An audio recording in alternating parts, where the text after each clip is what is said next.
Otherwise, please start reading. I'll give you guys, again, 10 minutes.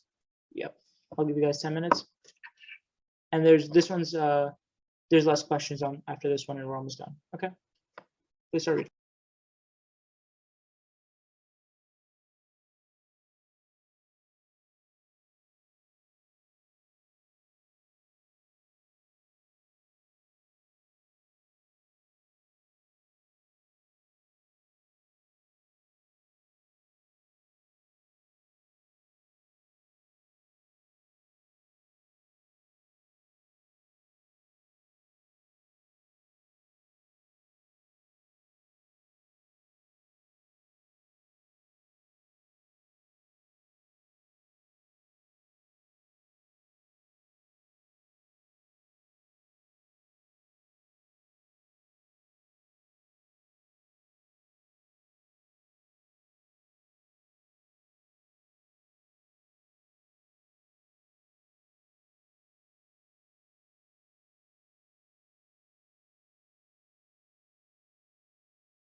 Okay. I actually want to make it a little bit more realistic. Does anybody need more time?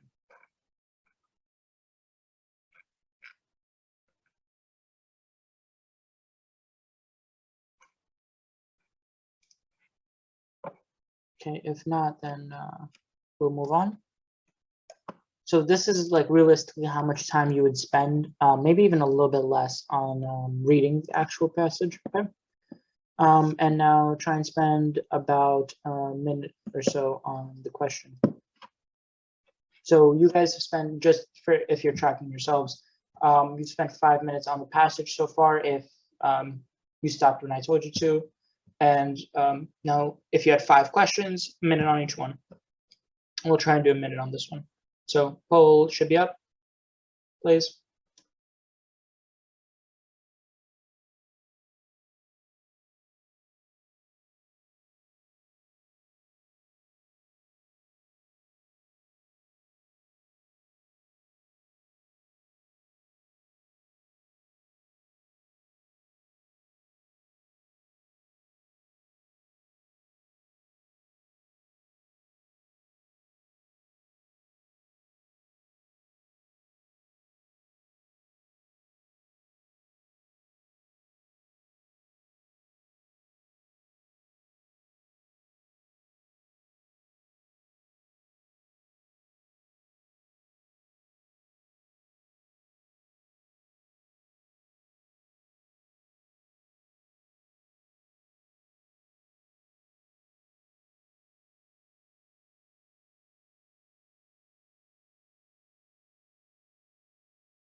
Okay, please take a little bit more time.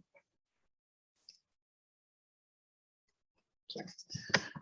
Please take yeah, a couple more seconds and then we'll close the poll.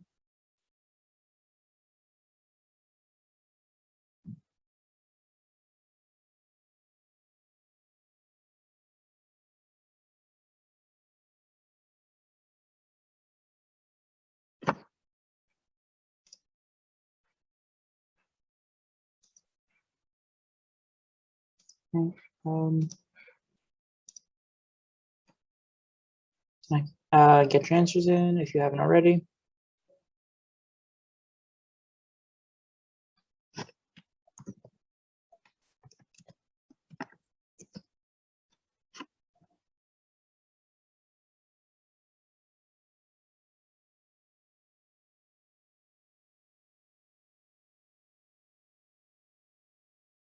Okay, all right, we're gonna close the poll. Janelle, if you want to announce the results.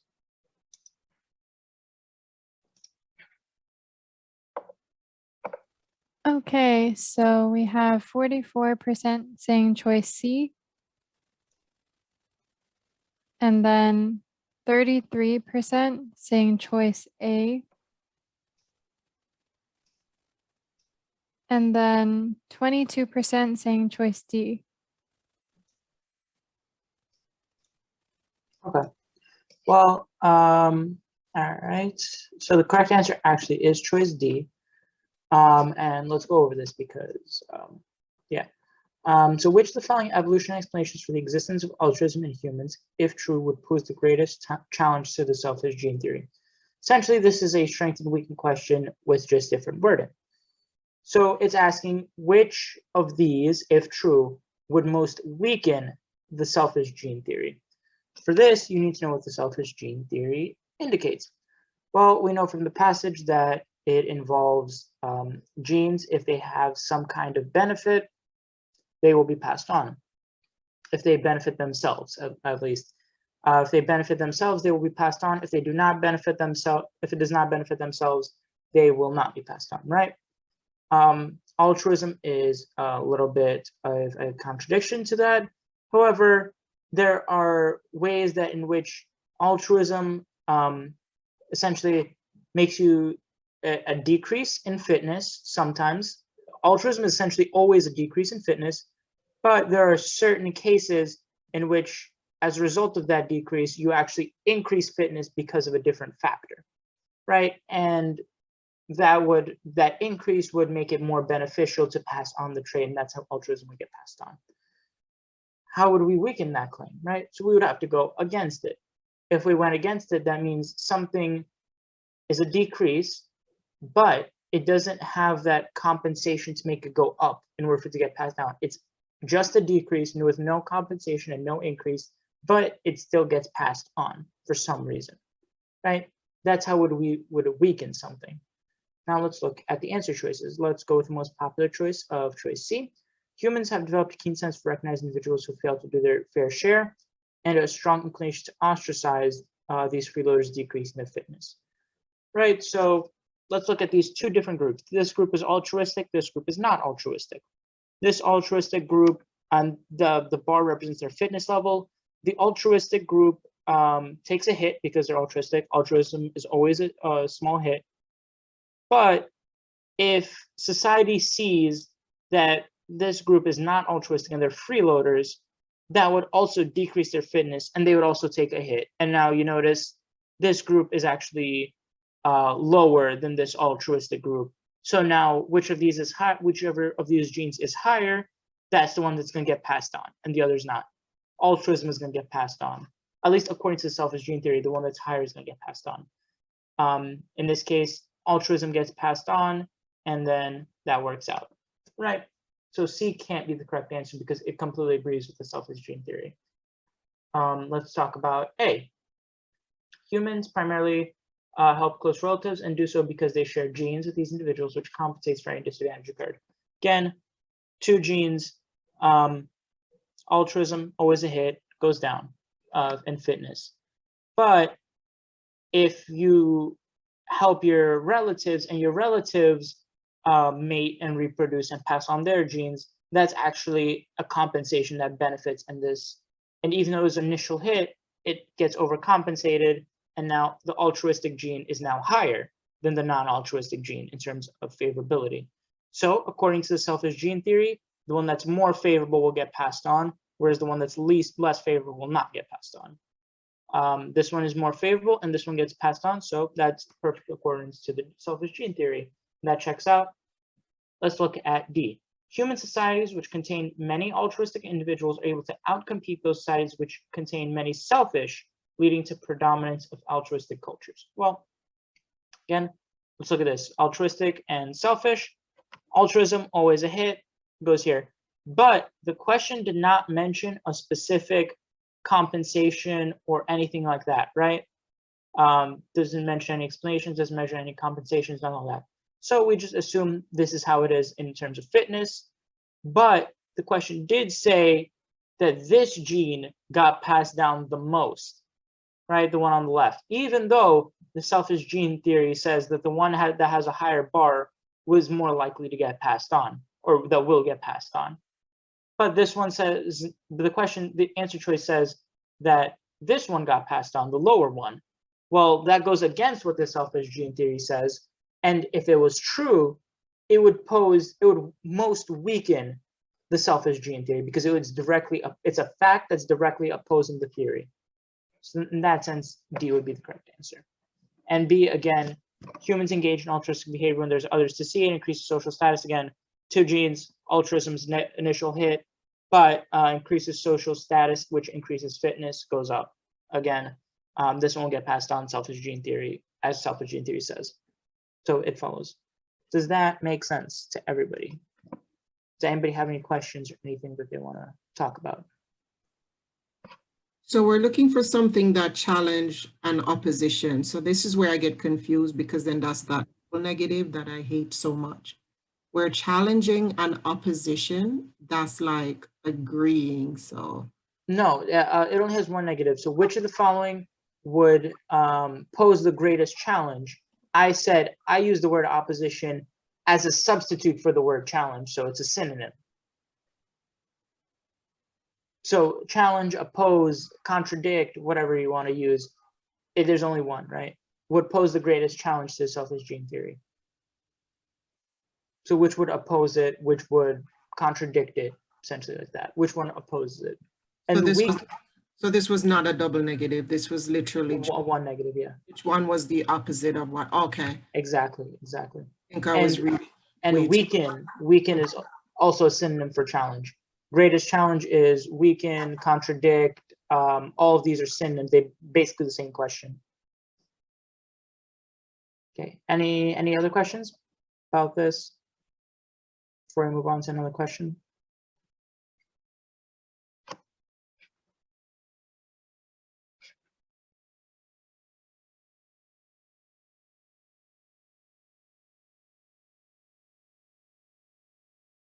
Okay, please take 1 more minute. I believe this is the last question. There may be one more, but please take a minute for this question. Polls should be going up right about now. Okay.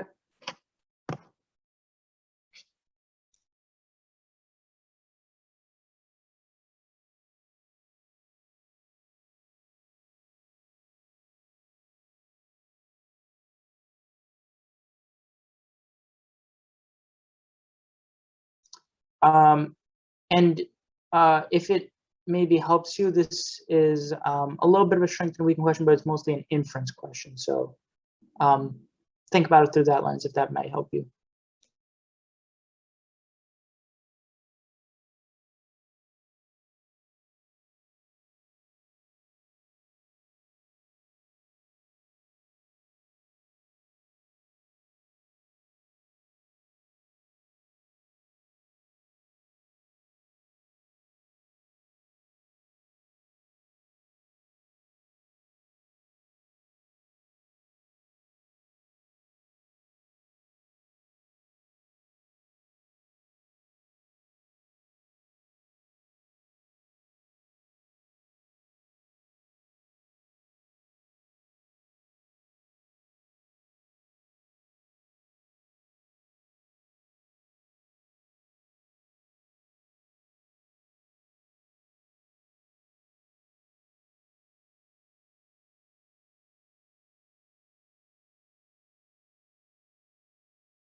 Okay, I'm gonna stop the poll in a second, so please get your answers in if you have not already.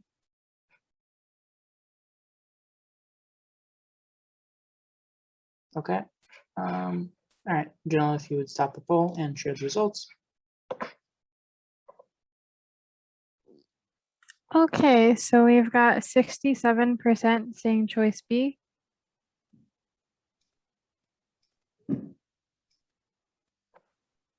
And 22% saying choice C. And 11% saying choice A. Okay, so I'm happy that this was chosen because the correct answer is choice B.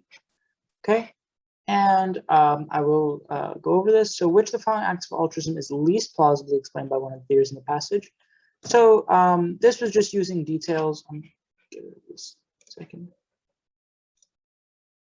So they mentioned a couple of exceptions in the passage. So altruism, they said it's normal negative, but how does this work?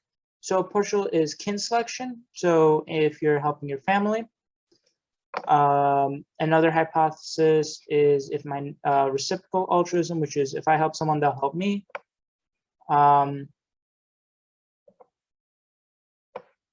And then this last one here is costly signaling this.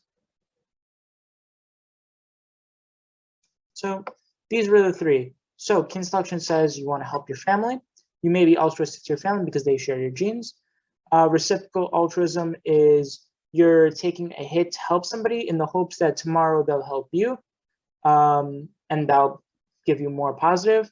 And costly signaling is when you have so much excess that you give up some of yours without any benefit with the benefit actually being that people are there to see it and appreciate it, and as a result you profit off of people just seeing it. Like you get kind of recognition, right? So let's look back at our answer choices.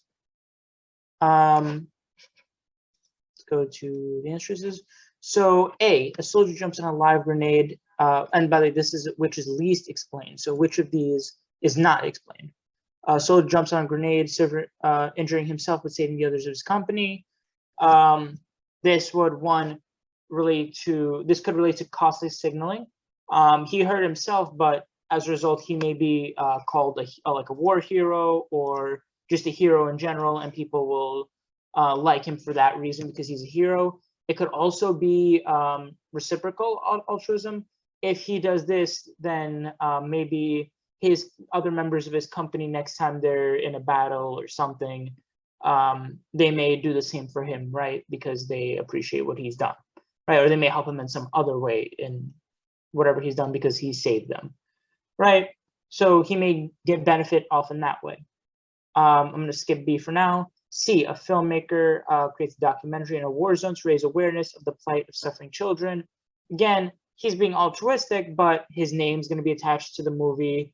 He's going to have press and media about him and for making this movie, and then people are going to think he is a happy and like caring and kind person who is doing all of this to raise awareness, and they will like him more for it, right? And that's also explained by costly signaling. A homeless man pushed a stranger out of the way of an oncoming bus. Again, this could be costly signaling because it could be it's most likely reciprocal because he hopes that the man will then help him, or somebody else who has seen this will help the homeless man by offering him some kind of reward. Or it could be that people just see this homeless man do this and they will think better of him and they may do something for him in exchange, right? However, B, a businesswoman donates half her wealth to charity, but on the condition that her identity not be revealed. Well, this doesn't fall under kin selection. This doesn't, because it's not family. It doesn't fall under costly signaling because nobody knows it's her that's making the donations, right? So her name is not attached to the donation to the altruism, just like it would be for the filmmaker or the soldier or the homeless man, right? It's anonymous. So it wouldn't fall under cost signaling, and it wouldn't fall under reciprocal altruism because, again, it's anonymous. The people who are receiving the charity don't know that it's coming from her, so they can't possibly help her in the future if she ever needs help with anything because they don't know it was her. So that would be the only situation which would not be plausibly explained by one of the theories. So this is just using details that were mentioned in the passage. Does anybody have any questions about this before we move on to my final thoughts?